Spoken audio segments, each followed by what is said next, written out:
बनाना है, कोई धर्मशाला बनानी है, बोले बनानी तो इसे क्यों मांगे? ये बिजनेस ये बिजनेस वाले हैं, इन साधु को देने से कोई फायदा नहीं है। कि मैं गुरु बनाओ जान के पानी पियो छान में।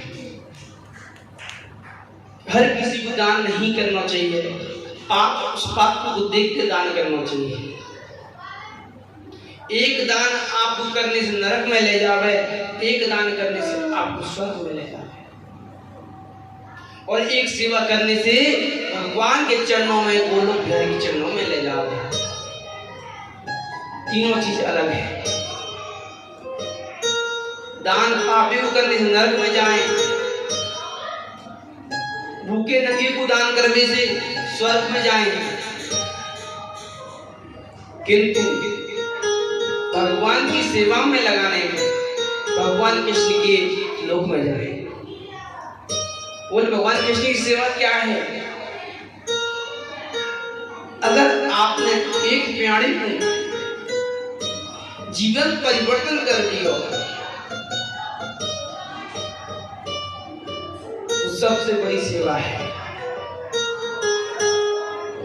अगर वो गरीब है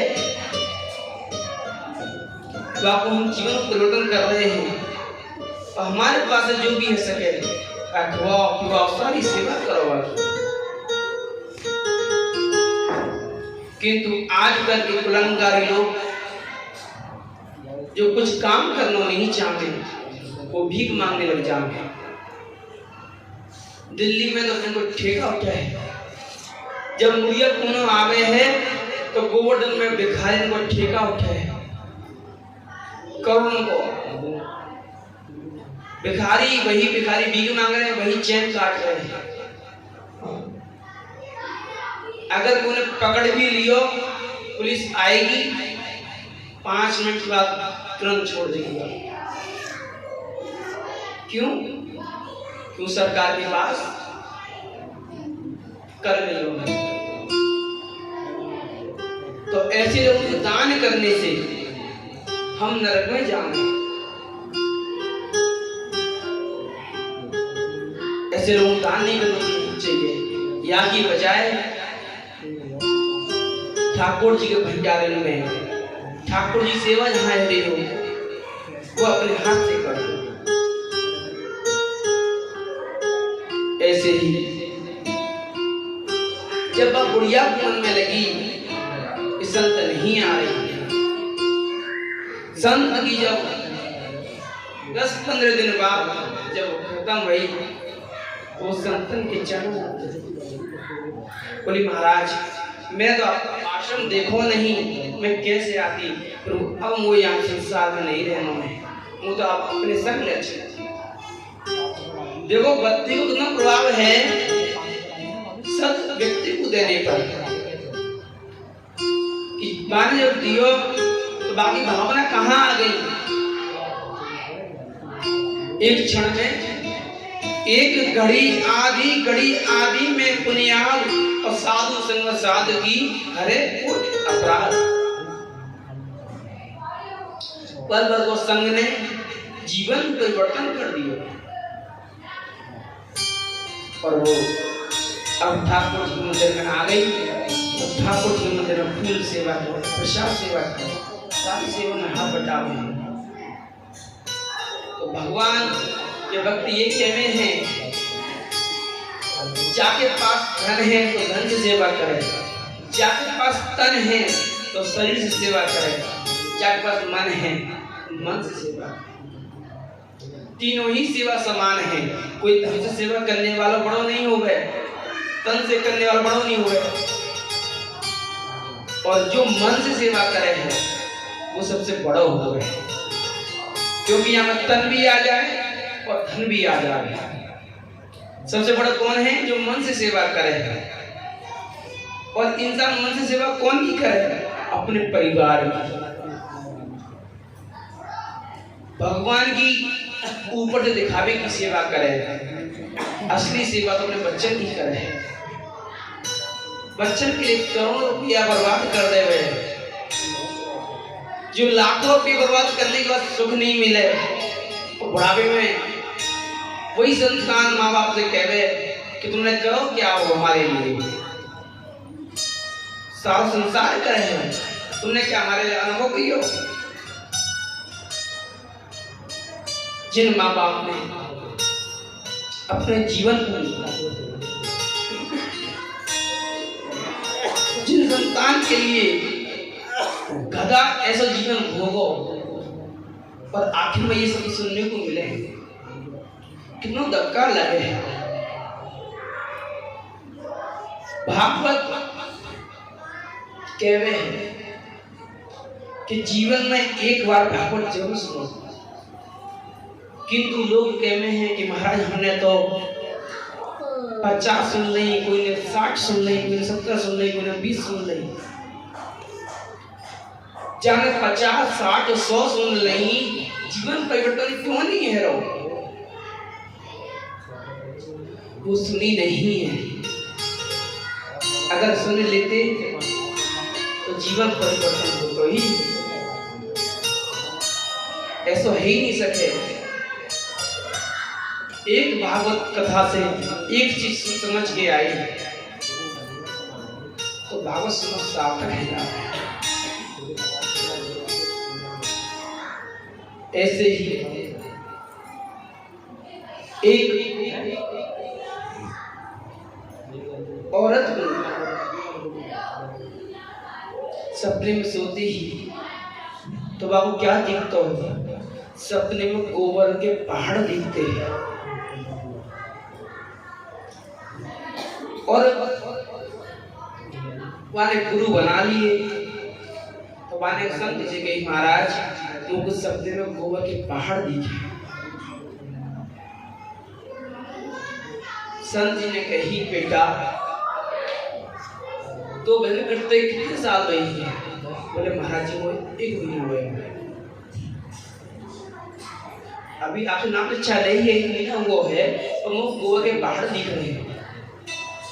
बोले बेटा तेने पाप किए, वो पाप तेरे सामने तो सपने में दिखे, चिंता ना कर, तू भजन कर। वो भजन करते करते देख तेरे पहाड़ जो छोटे हैं, भजन करने लगी, पाप कटने लगे, दिन पे दिन पहाड़ छोटे होने लगे। भजन करने से लोग कहते हैं कि हमारे कर्म भी आवे हैं, कर्म आवे हैं, कहते हैं कि जो भगवान को सावर ले लेवे है, जैसे गैया को खुरो हुई ना, बाबू पार करने में हमें कितना वक्त लगे, कहीं कष्ट हो गए है, गैया खुरो जो गड्ढा है जाए और पार करने में कोई कष्ट हो गए हमें, एक कदम में पार हो जाए। ऐसे ही संसार के जितने भी कर्म है वो एक खुर के समान है भक्त के लिए, कि भक्त या चीज में ध्यान ही नहीं लगे। भक्त तो यही सोचे, संसार में प्राणी सोचे है कि कहीं कुछ कराए हुए तो बहन बेटी बेटा माँ बाप नहीं आए, किंतु भक्त ये सोचे है कि मेरे जीवन में परिवर्तन है रो या नहीं, मैं सुन पा रहा हूं या नहीं। वो अपने परिवार के बाल बच्चे को चिंता नहीं करे। संत वही है कि मैं एक राजा हो, एक रानी, जब राजा खत्म हो गए तो बची रानी। तो रानी बार देखो बड़ो अंदर में दुख हो, कहने लगी देखो मैं यार पति से प्यार करती, तो पति आते रहो चलो कर। माने कथा सुन रखी संत के मुखारबिंद से। 4 बेटा है, तो 4 बेटन से क्या कहने लगी, बेटा पिताजी ने सब कुछ किया, आखिर में चले गए, क्या साथ में लेके गए? बेटा तुम भजन करने चलो। किंतु बड़ों को क्या बोलो कि माँ तू इन तीनों ने लेके चली जा, किंतु मैं अभी पिताजी को दान सुना लूंगा। वही मदालसा उन तीनों पुत्र उनको लेके वृंदावन में आई है और एक पर्ची लिख के लेके आई है अपने बड़े बेटा को। बोले बेटा जब तुम पे कष्ट पड़े तो यह पर्ची को पढ़े। तीनों बेटा वृंदावन में भजन कर रहे हैं। तीनों बेटा जब भजन कर रहे हैं कि चिंता यही कि हमारा बड़ा भाई संसार में पिसरो है, बड़े भाई को कैसे लाया जाए, क्योंकि ये जीवन हमारा क्षण भंगुर है। ना जाने प्राप्त हुए पर खिली ना खिली, बोल मेरी रचना हरी है। सुबह हम देखें कि लोग सोते के सोते रहते हैं। एक बार राजस्थान से आ रहे चंद्र ग्रहण पड़ रहा हो, हम लोग 5-7 लोग हैं। चंद्र ग्रहण में हम क्या करें? चंद्र ग्रहण का हमने सोना तो बेकार है, बोले कीर्तन करते हैं। कीर्तन कर रहे, कीर्तन करते करते फिर हमने कथा प्रारंभ करी। कथा प्रारंभ करने के बाद में क्या हुआ, एक फौजी हो, जवान फौजी कथा सुन रहा हो बड़े ध्यान से, और कथा सुनते सुनते फौजी की आंख नीचे पे लगो। हमने कि क्या हुआ भाई? बोले नहीं आप कथा सुना।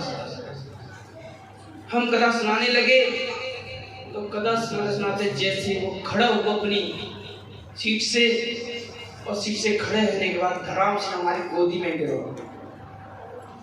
हमारी गोदी में गिरो तो हम समझ नहीं पाए क्या हुआ। जैसे हमने गोदी से बाबू नीचे लेटाया, देखो कि वो तो गोविंदाय नमो नमः है। यह चीज देख बड़ा दुख भी हुआ। मन में सोचने लगे कि देखो बेचारो अपने घर को जाओ और घर जा नहीं पाए, केवल अपने प्राण की बलिदान दे दिया।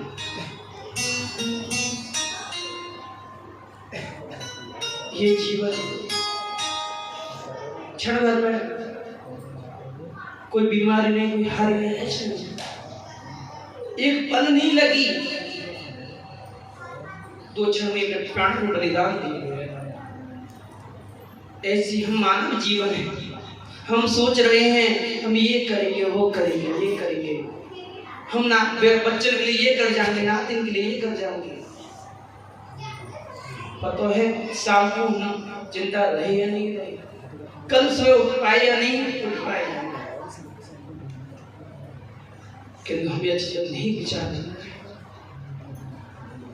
लोग मर जाए तो दुख हो गए हैं, बहुत बुरा हुआ, किंतु हम अपने तरफ नहीं देखें कि भगवान को कितना बड़ा शुक्रिया है कि हमको जीवन दिया है। अभी चलते हुए हाथ पैर हैं, जितनी ठाकुर की सेवा हो सके, जितने अपने अच्छे कर्म हो सके उतने अच्छे कर्म कर रहे। लोग कह रहे हैं ये तिलक लगाना तो बंगालियों का काम है। पहले कोई भी व्यक्ति चाहे राजा हो चाहे कोई बिना तिलक के निकलते नहीं। कहते हैं जाके मस्तक पर तिलक नहीं हुए, और खास तौर पर ब्राह्मण तो बाबू ब्रह्म राक्षस बोला करते हैं। या फिर दर्शन करने के बाद स्नान करना चाहिए। सभी स्त्री चाहे पुरुष बाल गोपाल कोई भी सब प्रातः काल उठते ही तिलक लगाना। भगवान की कंठी धारण करनी चाहिए। क्यों? हमको रोज गंगा जल तो मिल नहीं पावे है। अगर हमने कंठी पहन रखी है तो क्या में लोग पतली कंठी पहने हैं सिंगल। बोले क्यों? बोले लोग देखेंगे तो हमारी हंसी उड़ाएंगे। लोग तो तुम्हारी हंसी तब भी उड़ाएं जब तुम कुछ ना पहने, और पहन लो तब भी हंसी उड़ाना है। लोगों का काम ही यही है। बहुत से लोग सोने की चीज ना पहने तो मुलम्मा की चीज पहन लें, तो लोग कह रहे देख कितना गहना दिखा रही है आर्टिफिशियल श्रृंगार करके जमा में, तो लोग कह रहे खुद ही देख कितना श्रृंगार करके आई है। लोग हंसी उड़ावे हैं, किंतु बाबू हम लोग क्या समझे कि हमारी पढ़ाई कर रहे हैं। लोग तो हमारी हंसी उड़ाने के लिए बैठे हुए हैं, किंतु एक बात जरूर ध्यान रखो जीवन में, जितनी सुंदरता सादा है उतनी सुंदरता कभी मेकअप कराने के बाद नहीं आती। ये लोगों ने शब्द बुरे तो लगे, किंतु असली सत्य यही है। लोग अब चाहे नहीं पीवे तो लोगों के होठ लाल रहने हैं, किंतु आर्टिफिशियल लोग लाल में लगा के लाल करे। बहुत से आदमी पान खा के होटल को लाल करे, क्योंकि आज सब लोग आर्टिफिशियल पर जी रहे हैं। किंतु ये भागवत कहवे है जितने सादा एंड सो रहोगे उतनी आपकी शोभा बढ़ेगी। आपको लोग सम्मान इतना करेंगे कि अपना सम्मान सहन नहीं होगा, किंतु मूर्ख लोग अपमान करें। मूर्ख लोगों में ये लगे कि ये तो धोती कुर्ता पहनना तिलक लगाना ये तो बेवकूफ को अनपढ़ की निशानी है। उन्हें यही नहीं पता जब संसार की पढ़ाई खत्म हो गए है तब ये पढ़ाई चालू हो गए है। लोगों को पूरा जीवन बीत जाए, पूरा जीवन बीतने के बाद में अपने आप को जान नहीं पाना कि हम कौन हैं, क्यों आए और क्या करना है। संसार में हर प्राणी दुखी है। दुखी का कारण क्या है? कि दुख का कारण यही है कि हम अपने आप को समझ नहीं पा रहे हम कौन हैं। हम केवल जो शादी एक धर्म को प्रतीक हो, आज लोग ने वहां को व्यवसाय बना लिया। जो शादी करवावे हैं वो भी बीच में आजकल दलाली लेने लग गए। सामान खरीदवावे तो वहां में दलाली, हर चीज में दलाली। और ऐसे लोग अपने आप को बड़े प्रसन्न रहना चाहते हैं, किंतु उनसे पूछो उनके दिल से कितने दुखी हैं, किंतु कोई से कह नहीं पावे। ऐसे बहुत पेशेंट है। मदालसा जो भक्ति ही, तो मदालसा क्या कहने लगी जब बोले कि बड़े भाई तो तुम तो निकले आए पुत्रों, बड़े भाई कैसे लाया जाए। तो अब वही मदालसा दूसरे देश के राजा से मिलने लगी। बोले मेरे राज्य में आक्रमण करो, और जब आक्रमण करोगे तो जब मेरा बेटा हार जाएगा, जब दुखी होगा, दुखी होने का मेरी पर्ची पड़ेगा। तो मदालसा ने क्या करो, दूसरे राजा से मिलके अपने राज्य पर आक्रमण करवायो। और आक्रमण करवाने के बाद जब मदालसा का पुत्र हार गयो तो परेशान होने लगो। तब बापू याद आई कि माँ एक पर्ची दे गई, पत्र दे गई ही। माँ ने कही जब कोई कष्ट पड़े तो यह पत्र को पढ़ी। जब मैंने पढ़ो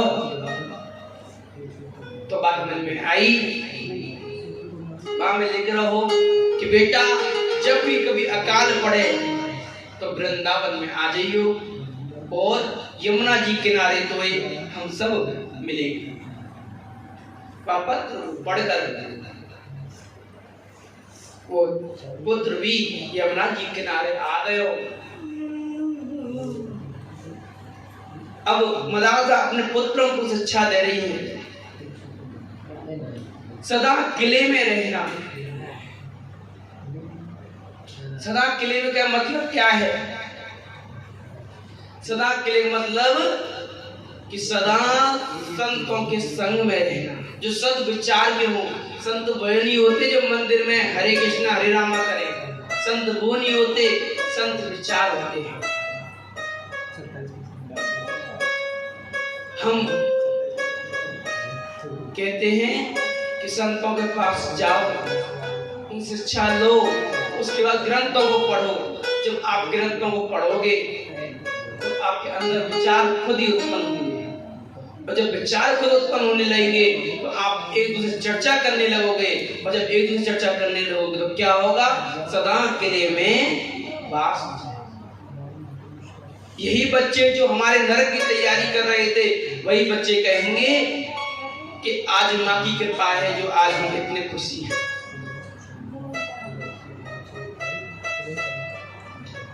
आज शादी करने के बाद लोग क्यों कहते हैं कोलू में पिस गया? क्यों? क्यों? सुख नहीं मिल पा रहा। अगर सुख मिलता तो ये बात नहीं निकलती। किंतु इस चीज को लोग नहीं समझ पाते हैं, ये दुख का विषय है। भागवत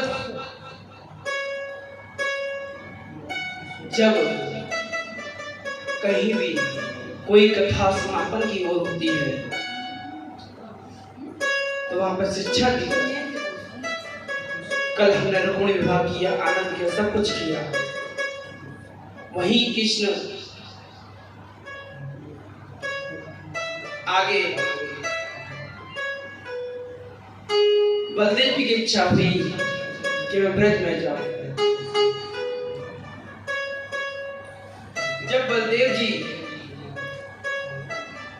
ब्रज में जा रहे हैं तो बड़े खुशी बात से जा रहे हैं। बलभद्र कुरुश्रेष्ठ भगवान रथ माथे स्थितः, सुहृद चुरु कंठम प्रपयो नंद गोकुलम। जब बलदेव जी पहुंचे, यशोदा मैया को प्रणाम किया है। यशोदा मैया दुखी है कि बैठी है। इधर नंद बाबा भी दुखी है कि बैठे। बलदेव जी आए तो बलदेव जी को गले से लगाया हो, बोले बेटा तू सही है? बोले हाँ ऐसे ही। बोले कन्हैया कैसा रह रहा है? मैया कहवे बोले लाला मेरा माखन खावे या ना खावे? बाबू कोई माखन निकाल के नहीं दे तो मेरा लाला जादिन से गयो है, भरपेट भोजन भी नहीं कर रहा है। मेरे लाला को माखन सबसे प्रिय हो, आज ये माखन मैं कितनी पापी ही कि माखन को जमाने माखन की मट्टी फोड़ी तो मैंने ऊपर से बांधो। मैं कितनी अधमी, मेरे बराबर मैंने लाला को कष्ट दिए। बोले यही कारण मेरे लाला ब्रज में छोड़ के चला गया। मैं बाबू मारती ही रस्सी से बांधती। कन्हैया उधर में रो रहे हैं। आज मेरी मैया होती यहाँ पे तो मैया वो कितने लाड प्यार से खाना खिलाती, प्यार से खाना खिलाती। आज यहाँ पर कोई अपना नहीं लगता। रहे हैं द्वारकापुरी, किंतु 16,108 रानी भी हैं, किंतु माँ नहीं। आज भी वही राधा जी वहां पे नहीं है, बड़ा दुख भैरव है। ये विषय देखने में संसार के हैं, किंतु कहीं भी संसारिकता नहीं, कहीं भी संसारिकता नहीं है। उनको सबको प्रेम जो हो, जाको प्रेम भगवान से होए, तो वो प्रेम कुछ अलौकिक ही है।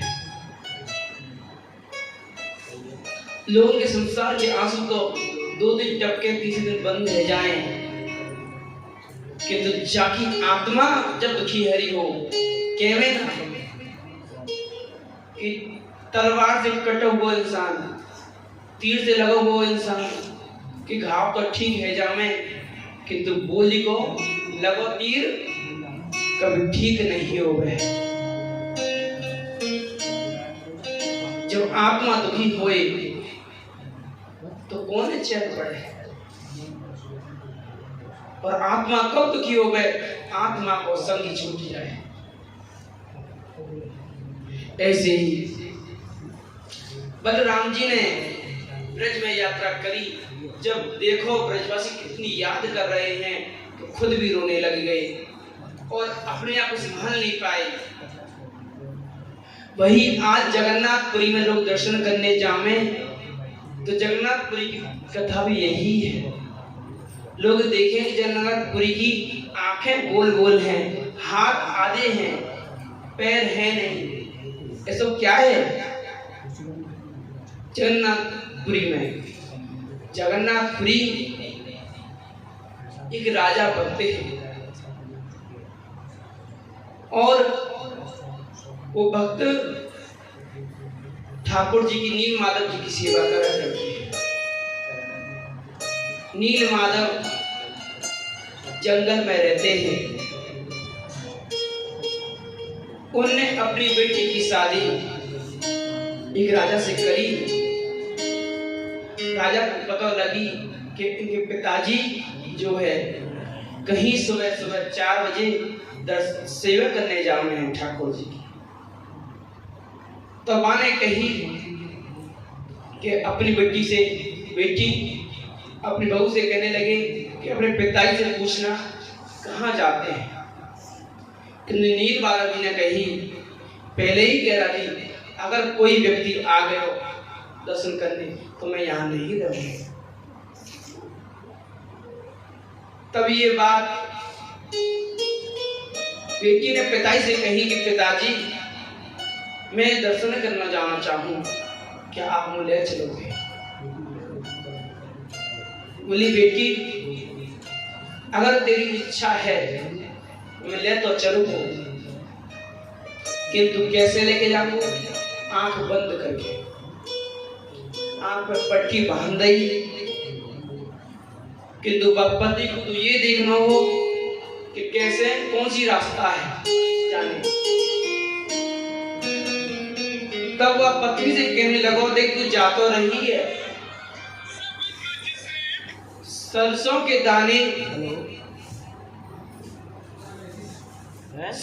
दाने बापू दिए, और वो सरसों के दाने बोले कि तू जाएगा बैलगाड़ी में पीछे जाती हुई चली जाएगी। बारिश को समय हो तो बोले बारिश के समय में सरसों जल्दी फूट आवेगी तो रास्ता में मिल जाओगे। तो बस वही हुआ कि जब वो लेके गई तो ठाकुर जी के दर्शन जब वाने करे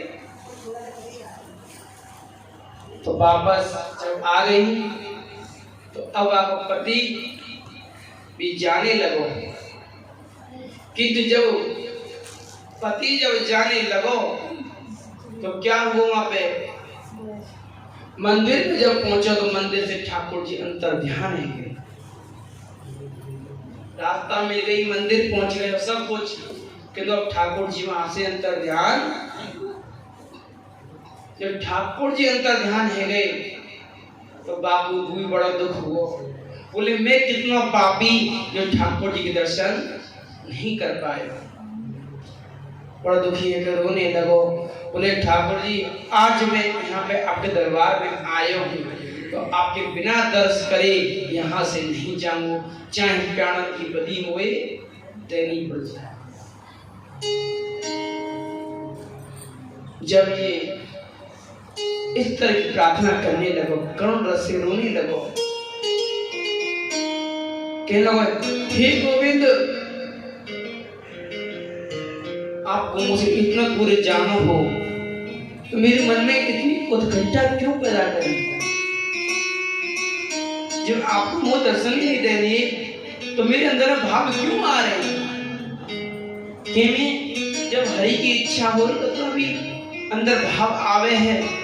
बोले मेरे अंदर भाव क्यों आ रहे? जब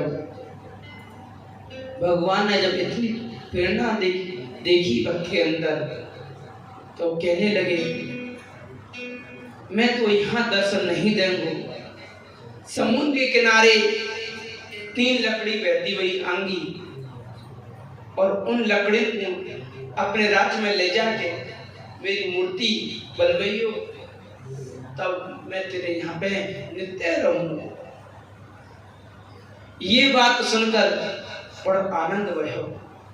अब तो प्राप्त होते ही समुद्र में स्नान करने के लिए गए। वहां पे देखो कि 3 लकड़ी बहती हुई आ रही है। जब 3 लकड़ी बहती हुई आ रही विशाल, तो बाकी मन में बड़ी खुशी वही ठाकुर जी ने अनुकंप कृपा कर रही।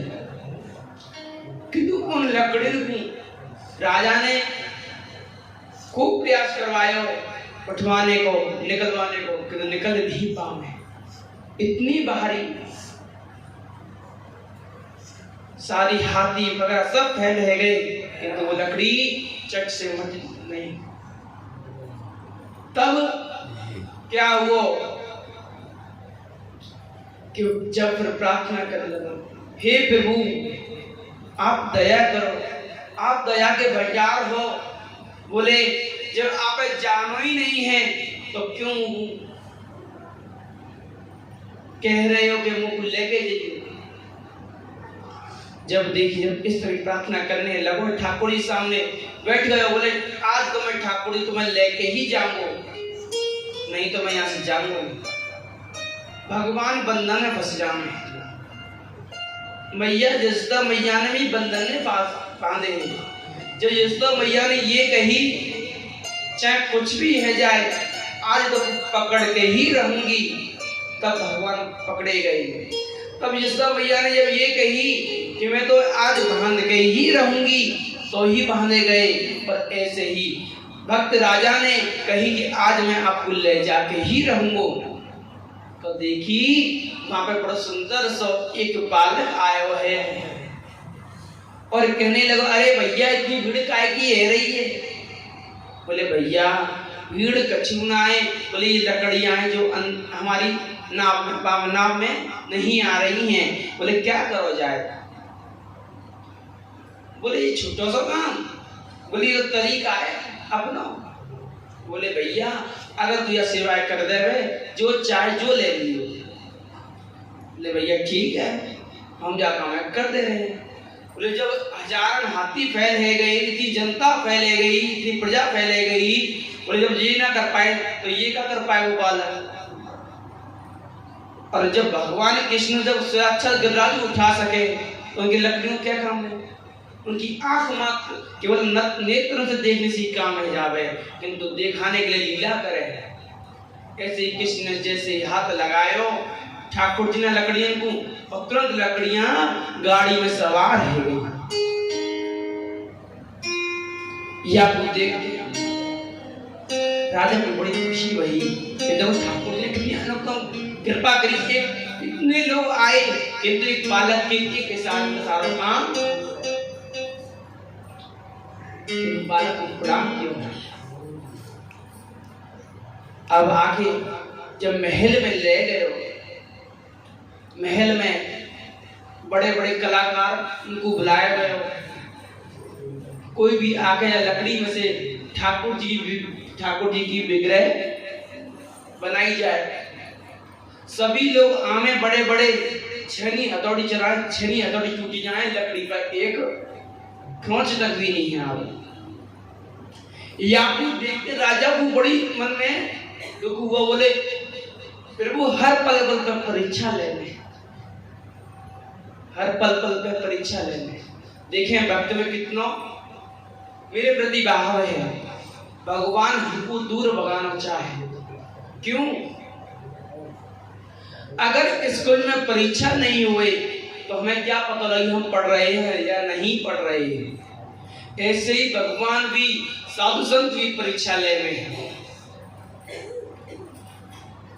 तो जब परीक्षा लेने लगे तो राजा घबराने लगा, बोले ठाकुर जी ये क्या हेरो है, आपने कही कि ये मूर्ति बन रही हो, मूर्ति की सेवा नहीं कर पा रहा हूं, मैं क्या करूंगा।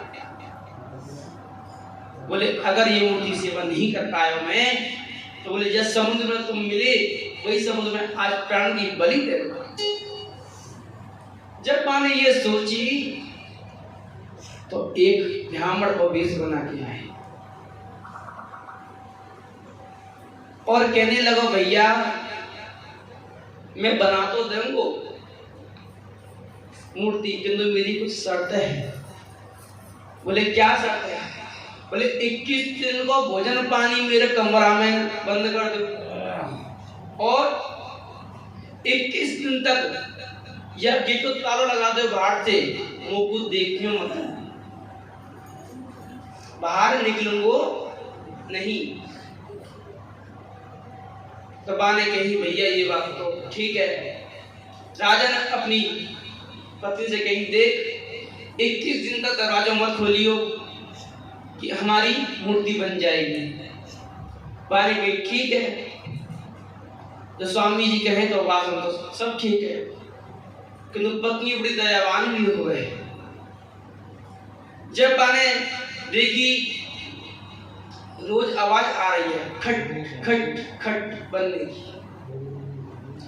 10 दिन है गए खट खट आवाज आ रही, 11वें दिन क्या आवाज नहीं आ रही।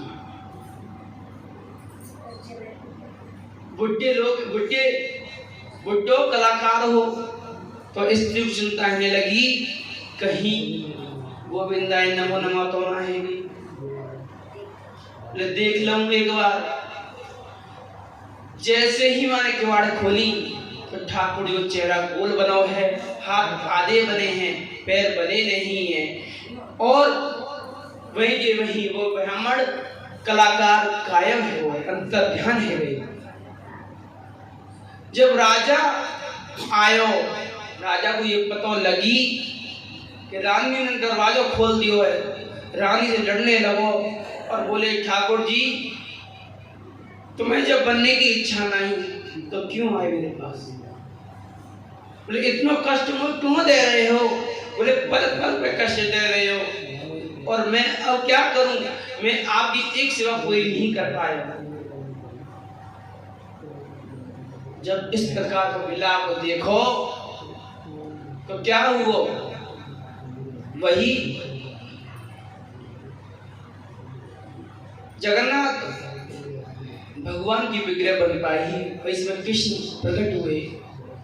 बोले भक्त चिंता ना कर,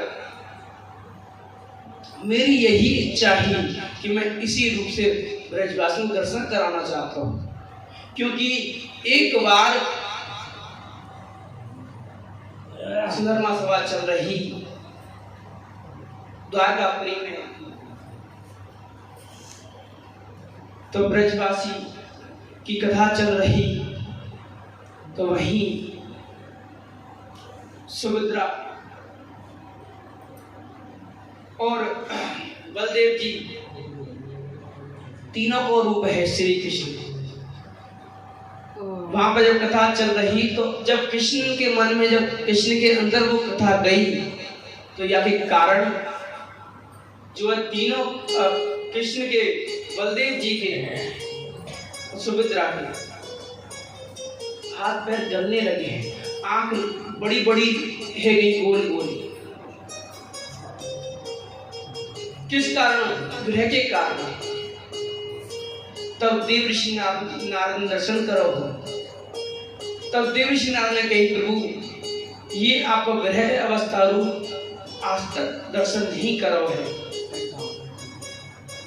भगवान ने कही, वरदान मांगो नारद, आपने भी दर्शन किया है। बोले वरदान यही मांगू जो रूप मैंने आपको देखो है वो रूप सभी लोग दर्शन कर पाए। आज वही जगन्नाथपुरी में जगन्नाथ भगवान के नाम से पूजित हुए। बोले जगन्नाथ भगवान की। और जब भी कह में ठाकुर भले विराजे जी, ठाकुर भले विराजे। कैसे विराजे? ब्रज को छोड़ के बाहर कहाँ गए? बंगाल में विराजे। बंगाल को इलाका है। वहां पे क्या अच्छा लगे ठाकुर जी? बहुत अच्छा लगे। ठाकुर भले विराजे जी, ठाकुर भले विराजे जी। उड़ीसा में विराजे हैं ठाकुर जी। कैमरे 56 लोग नहीं लगे। उनको क्या लगे? दाल भात। और कैमरे ये भात नहीं जो एक बार खा ले तो कह हम दाल भात ही चाहिए।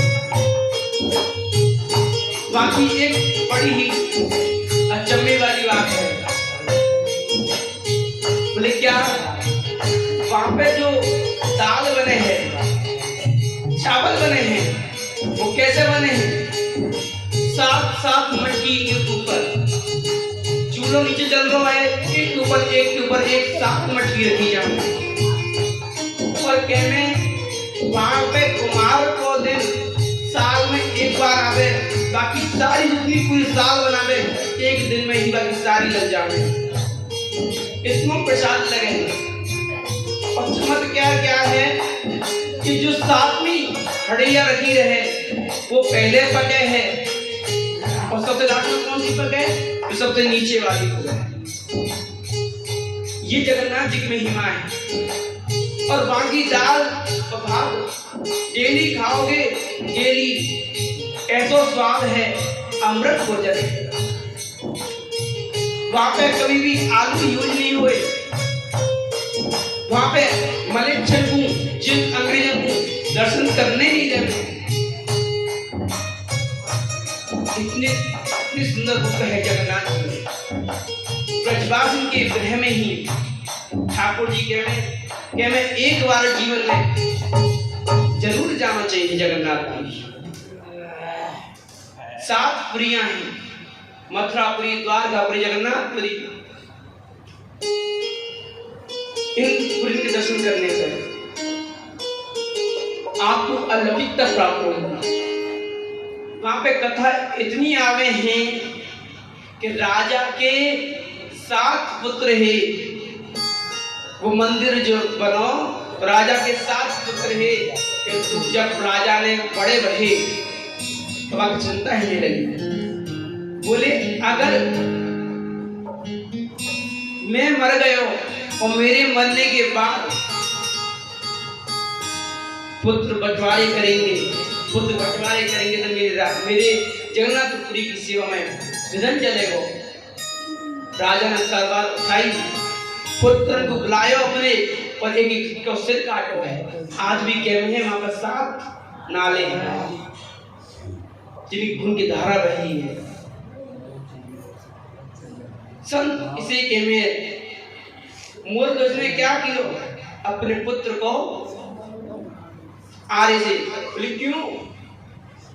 और बोले शर्त ये कि आंख से एक आंसू नहीं आ जाए। उनको जीवन पुत्री के लिए नहीं हो गए।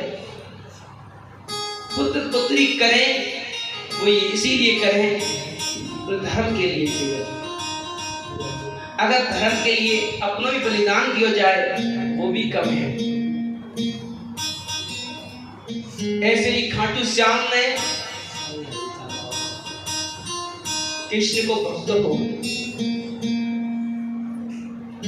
कृष्ण को भक्त तो हो, किंतु असुर बुद्धि, असुर बुद्धि क्या थी कि जहां पराजय हो वहां मैं जाऊं और उसकी विजय कराऊं। ये वरदान मांगा। ये वरदान मांगने के बाद क्या हुआ, अपने परिवार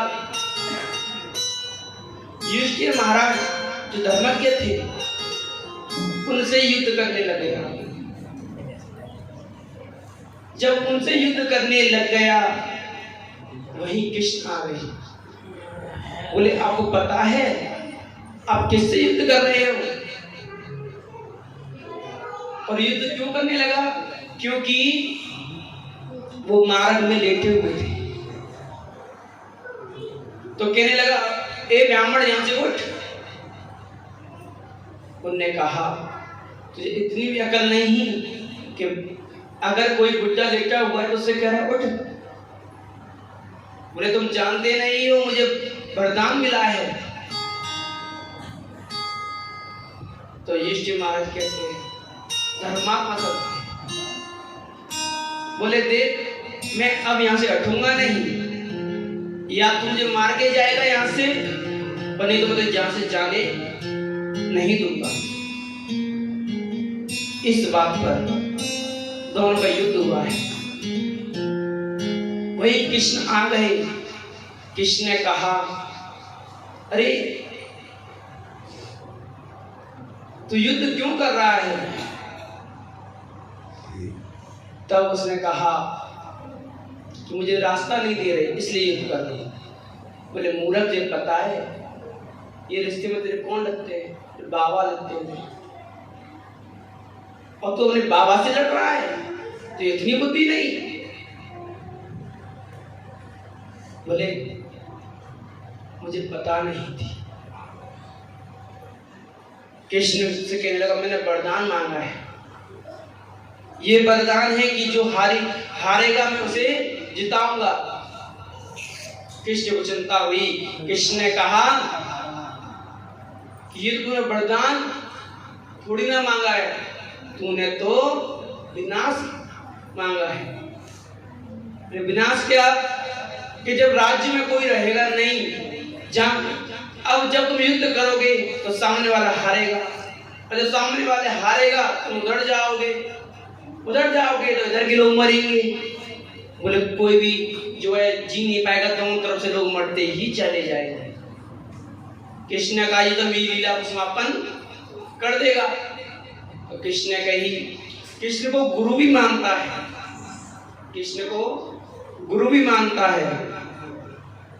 कृष्ण बोले प्रभु मुझ पे गलती हो गई, क्षमा करें मुझे। बोले क्षमा। और बोले प्रभु आप मुझसे जो मांगना चाहो, क्योंकि मैं आप मेरे गुरु हो, गुरु जो मांगे शिष्य का फर्ज है वो जो देना। तब भगवान कृष्ण ने कही तू देना चाहता है मुझे, अपने हाथ से अपना सिर मुझे दे दे, अपने हाथ से अपना सिर मुझे दे दे। ये बात सुनकर बोला प्रभु मेरी एक इच्छा है, जब ये महायुद्ध होगा कौरव पांडवों का मैं दर्शन नहीं कर पाऊंगा। मेरी इच्छा थी कि मैं महायुद्ध को देख सकूं। तब कृष्ण ने कहा तेरी ये इच्छा पूरी मैं करूंगा, ये इच्छा पूरी मैं करूंगा कि तू अपना शीश का बलिदान मुझे दे। तब उसने अपना शीश को काटकर भगवान के चरणों में रखा है। तब कृष्ण ने कही कि जब तेरी ये इच्छा युद्ध को देखने की, कृष्ण ने पहाड़ पर 2 बांस मंगाए और उस मुंड को रख दिया है और बोले कि तू इसके द्वारा पूरे संसार को देखेगा।